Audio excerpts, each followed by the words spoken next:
Each and every day here on the Dan O'Donnell Show, we talk with one of the 8 Republicans running for lieutenant governor here in Wisconsin. And right now, joining us live on the phone is State Senator Patrick Testin. Sir, good morning. Thank you so much for joining us.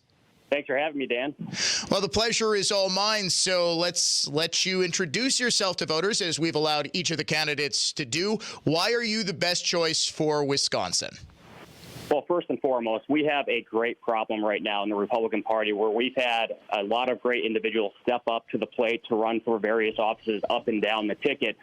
And one of the reasons why I got in this race is when you take a look at the district that I represent in central and western Wisconsin and the Stevens Point area, when I ran in 16, I was told I could not win this seat whatsoever because I was going up against an entrenched incumbent in a seat that didn't know what a Republican looked like, let alone sounded like. But after 10 months of wearing out the shoe leather, going door to door, we stunned a lot of people when we defeated an 18-year incumbent by 4.5 points and flipped a state Senate seat that had not gone Republican since 1968. And so I knew even before I took my oath of office that I was going to have a giant target on my back. And in my first 4 years in office, I felt like an ant under a magnifying glass because I couldn't sneeze without the Democrats trying to put me on the hot seat. And there were times bills came up that garnered some controversy. I always voted the right way. In fact, some of my colleagues who hail from southeast Wisconsin would come up to me after a tough floor vote and say, "We can't believe you voted for that bill." And I'd say, well, why? It's a good conservative policy. It's good for the state of Wisconsin. And if it means I got to take a little heat back home, then so be it. It's the right thing to do. And so when 2020 rolled around, I found out that I am not on Tony Evers' fan list because they spent $1.5 million to try and unseat me, and yet we were able to increase our margin of victory from 4.5 points to nearly 13 percentage points in 2020. So I think we have been able to take a conservative message and have it resonate with a constituency that does not always view itself as conservative. And if we want to win statewide, we have to win back some of those voters that we lost in 2018 and 2020. And I think I can help out whoever's at the top of the ticket, get them across the finish line so we can usher in a new era of conservative reforms that will propel the state not just for the next 4 years, but for the next decade. Why are you uniquely suited to help the top of the ticket? Well, I think by and large, again, we flipped a long-held Democrat seat. We've been able to take a conservative message and have it resonate with a constituency that hasn't always viewed themselves as conservative. And so, again, we've got to be able to broaden our base. That doesn't mean water down our principles and really appeal to some of those voters that, for one reason or another, decided not to vote Republican in 2018 and 2020. And when you take a look at where we are right now in the state of Wisconsin and the country at large, it's amazing how far we have come in just a short 18 months where we had the strongest economy just a few years ago to now we're facing record inflation, where crime is out of control here in the state. We've seen major issues within our educational system. And so I think if we can lay out a positive vision on where the state can go compared to what the status quo of what we have right now with the failed policies of Tony Evers and Mandela Barnes, I don't know how anyone can objectively say I'm going to be going out to the polls to vote for liberal policies this November. We've got to make a change and a course direction immediately if we want to get the state back on the right track. Now, you said a couple of times that you would broaden the voter base, you would reach out to and be able to get voters who may not know they're Republican or are traditionally Republican. Over the past few months, you have faced criticism for a bill that my friend and colleague Mark Belling has called soft on crime, and that's the expungement bill. In response to that, you reportedly called Belling fake news. Is Mark Belling fake news, and is he wrong about your position on the expungement of criminal records of virtually all first-time offenders?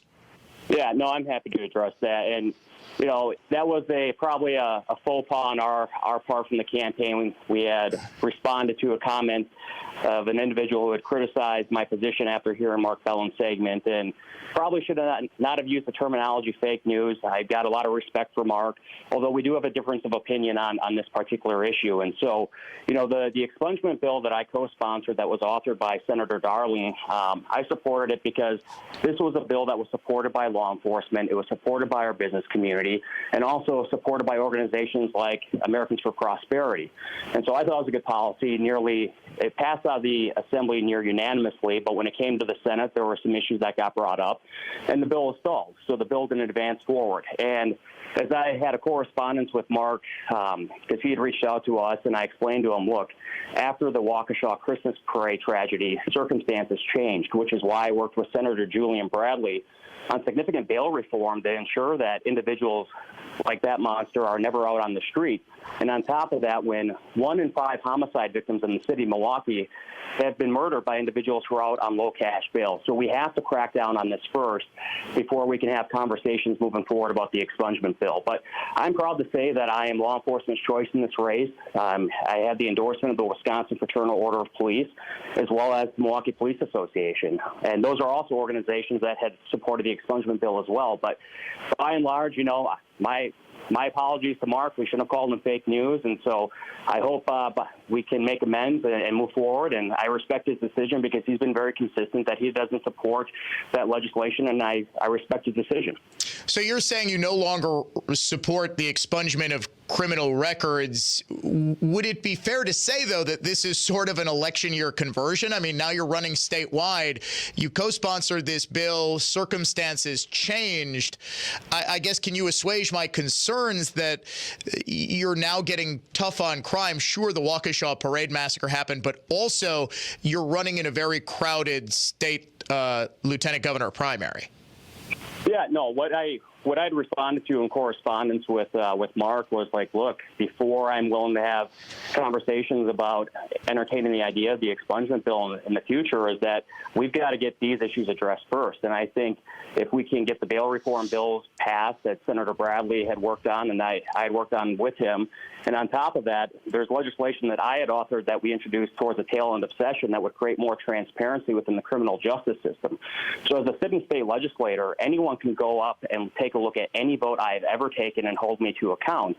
However, the same can't be said necessarily for judges and DAs. And so the bill that I had authored would create more transparency. So you should be able to go on CCAP and you can see what someone was charged with, but you're not going to be able to see all the charges that were brought forward, what got pleaded down, what got tossed out. And I think that should be readily available for the general public. So if you're in an area, say, for instance, like Milwaukee County, where John Chisholm has been an absolute failure, voters can hold him to account. The same goes for judges. We need more transparency in this. And, this is a proposal that I hope we can get done with the new administration and have it signed into law. And again, doing what we can to make sure that violent offenders aren't on the street on low cash bail. And we're putting away individuals that shouldn't be on the streets and making sure that we have safe communities. He is State Senator Patrick Testin, running for the Republican nomination for lieutenant governor. The lieutenant governor has no clearly delegated constitutional responsibilities, meaning that whoever the lieutenant governor is works with the governor to define a role. What would you see your role as? What would your area of focus be if elected lieutenant governor? Yeah, I mean, this is an office that doesn't have a lot of responsibilities on paper. In fact, I often joke if I was running for lieutenant governor in the state of Illinois, you just wait for the current governor to get carried out in cuffs and pray it doesn't happen to you. But I really want to take the approach that our previous lieutenant governor took, working with our business community, trying to attract new opportunities to the state, but then take it a step further because we have some significant demographic challenges here in the state of Wisconsin. In fact, our workforce shortage has been an issue long before the pandemic. So we need to do more to train up our future workforce here in the state, break the narrative you don't need a 4-year college degree to have a good career, promote the trades, vocational training. Once a month since I've been in office, I go out and work a different job in my district for an entire day to show what opportunities that are out there. I would love to take that program statewide. So that way we're doing what we can to build up our future workforce, retain that workforce, but then we also have to go out and attract a workforce from outside of the state. And I can't think of a better place to start than the state of Illinois, where their state is a liberal dumpster fire that is taxing their citizenry into oblivion. And I want to make the case, you know what? You might not like all of our sports teams, but we got better brats, beer, and cheese, so why not give Wisconsin a chance? And I think if we can do that, it's going to put us in a much more advantageous position to help spur our economy and ensure that we're doing everything that we can to put our best foot forward. He is Patrick Testin. Sir, thank you so much for joining us. Where can people go to learn more about your campaign? If anyone wants to learn more about our campaign, they can go to patricktestin.com. Follow us on social media. And I'm asking folks for their support on August 9th. And you know what? If I'm not your guy, no matter what happens, we have to be united and unified as a party. And so regardless of what happens on the 9th, I'm going to continue to go out there and make the case as to why Tony Evers needs to be retired this fall and working to help expand our majorities in both houses. Sir, thank you so much for joining me. Really do appreciate it. Best of luck to you. You are listening to The Dan O'Donnell Show, and we will be right back.